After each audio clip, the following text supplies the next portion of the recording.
Luar biasa, saya sampai nangis Bang Suma. Allahu Akbar, Masya Allah, Subhanallah. Kalau memang Nabi Isa Al-Masih itu bukan Tuhan, mengapa ketika hari penghakiman di akhir zaman itu, mengapa di dalam Al-Quran ditugaskan Nabi Isa, bukan Muhammad yang mereka junjung sebagai Rasulullah? Mengapa Nabi Isa yang ditugaskan untuk datang menghakimi seperti itu? Nah, itu yang menjadi pegangan kekuatan bagi saudara-saudara Kristen bahwa di akhir zaman itu Tuhan saya sendiri yang datang untuk mengatakan bahwa inilah aku, jalan keselamatan, seperti itu. Dan di Muslim sendiri, di Al-Quran sendiri menyaksikan itu. Apakah itu benar atau gimana Bang? Iya, baik. Kenapa Nabi Isa yang turun? Alasannya karena ada tugas yang harus dia selesaikan. Apa tugas itu? Menghakimi. Ketika dia datang sebagai hakim, berarti ada yang terdakwa. Siapa yang terdakwa ini?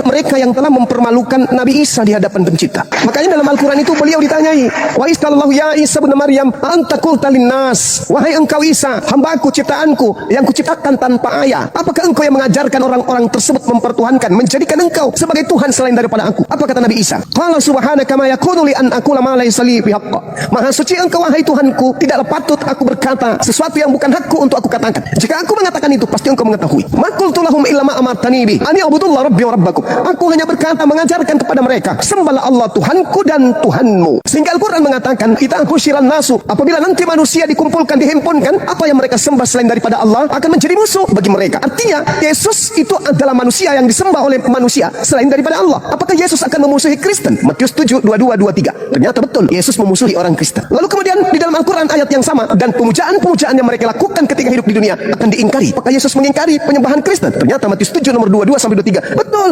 mereka yang memanggil Yesus Tuhan, memuji Yesus, bernubuat, mengusir setan, bermujizat, ternyata ditolak oleh Yesus. Apa kata Yesus? Enyahlah daripadaku, kalian semua adalah pembuat kejahatan. Itu yang kedua, yang pertama. Yang kedua, Nabi Isa turun ke atas muka bumi ini untuk apa? Wa im min ahlil kitab illa la yu'minanna bihi qablal mauti wa yaumal qiyamati yakunu alaihim syahida. Itu kata Al-Quran.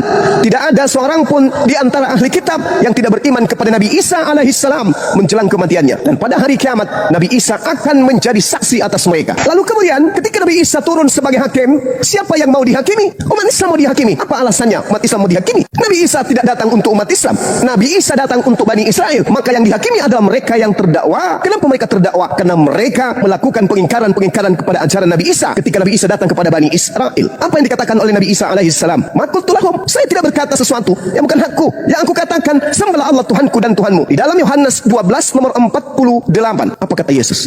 Barang siapa yang menolak aku dan tidak menerima firmanku, dia sudah ada hakimnya, yaitu firman yang telah aku katakan kepada mereka. Firman itulah kelak yang akan menjadi hakimnya di akhir zaman. Anda Yesus memerintahkan manusia beribadah pada hari Minggu? Tak ada. Anda Yesus memerintahkan kemudian menyembah dirinya? Ada. Anda Yesus mengajarkan makan babi? Tak ada. Anda Yesus mengajarkan untuk merasulkan Paulus? Tak ada. Anda Yesus mengajarkan untuk ke gereja? Tak ada. Anda Yesus mengajarkan untuk tidak bersunat? Tak ada.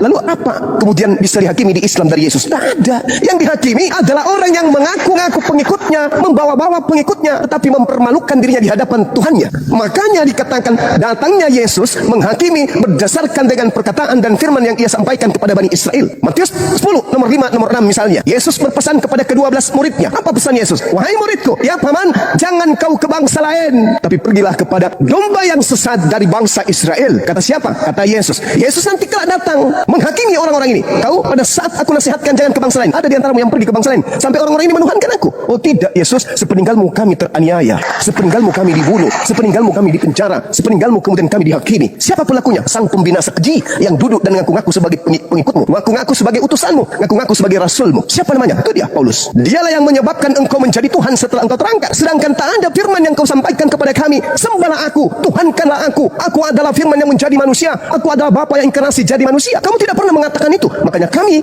tidak pernah menuhankan dirimu. Hanya mereka golongan orang-orang yang dari barat yang kemudian mempertuhankan dirimu. Inilah Nabi Isa datang. Ngapain Nabi Muhammad datang? Untuk apa? Lo umatnya menerimanya sebagai rasul, umatnya menerimanya sebagai nabi. Tak ada kemudian kewajiban untuk beliau datang. Sedangkan Nabi Isa diangkat ke langit, turun ke bumi untuk mempermalukan orang-orang yang telah mempertuhankan dirinya dengan mengatasnamakan Yesus.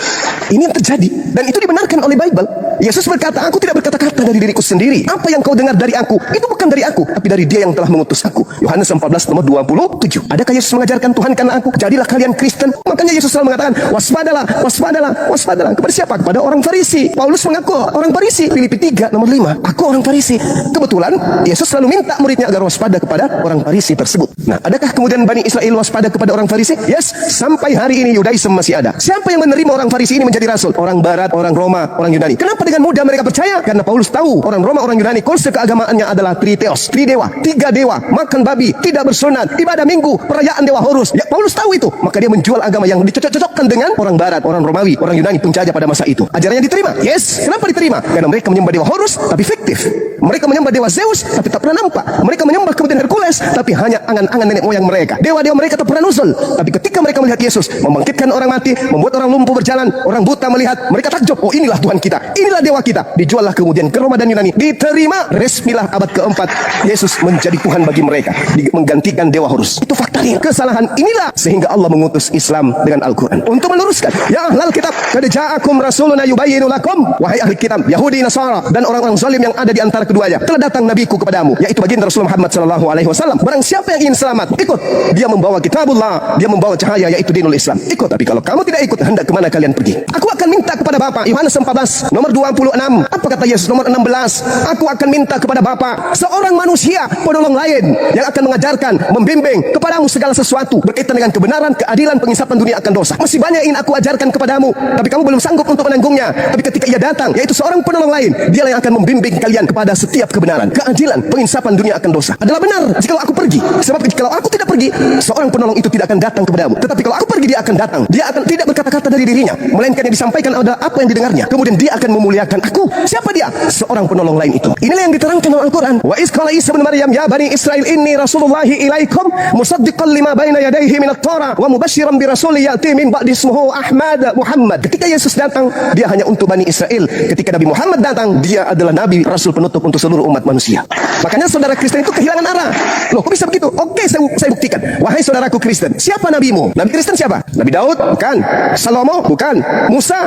Bukan. Abraham? Bukan. Yesus? Bukan. Nabinya Kristen siapa? Kitabnya banyak. Markus, Matius, Yohanes. Banyak kitabnya orang Kristen. Tapi nabinya siapa? Sebutkan satu aja. Tak ada, paman. Terus bait suci. Mana bait sucinya orang Kristen? Bait suci itu adalah bait Elohim yang di dalamnya tidak boleh masuk barang najis, tidak boleh masuk ke dalamnya. Orang yang tidak bersunat haram hukumnya masuk ke dalamnya. Orang yang tidak tahir tidak boleh masuk ke dalamnya. Orang yang tidak membasuh tangan, kaki, wajah tidak boleh masuk ke dalamnya. Tidak boleh. Orang yang makan babi, makanan-makanan yang dinajiskan, yang diharamkan oleh Torah, haram hukumnya masuk ke dalam. Mana bait sucinya orang Kristen? Tak ada. Yang ada cuma gedung tempat bernyanyi-nyanyi hari Minggu, hari Sabtu dan seterusnya. Bait sucinya mana? Tidak bisa dikatakan suci kalau di situ masih ada tidak bersunat. Tidak boleh. Tidak mandi junub. Tidak boleh dikatakan bait suci. Coba kita lihat di Yehezkiel 44 nomor 9, nomor 6, nomor 7, nomor 8. Apa kata Elohim di sana? Sekian banyak pelanggaran yang engkau lakukan wahai Bani Israel, tapi ada satu pelanggaran yang sangat-sangat menyakitkan hatiku, yaitu engkau memasukkan orang-orang yang tidak bersunat qulub masuk ke dalam tempat ibadahku. Luar biasa. Saya sampai nangis Bang Suma. Allahu Akbar, Masya Allah, Subhanallah.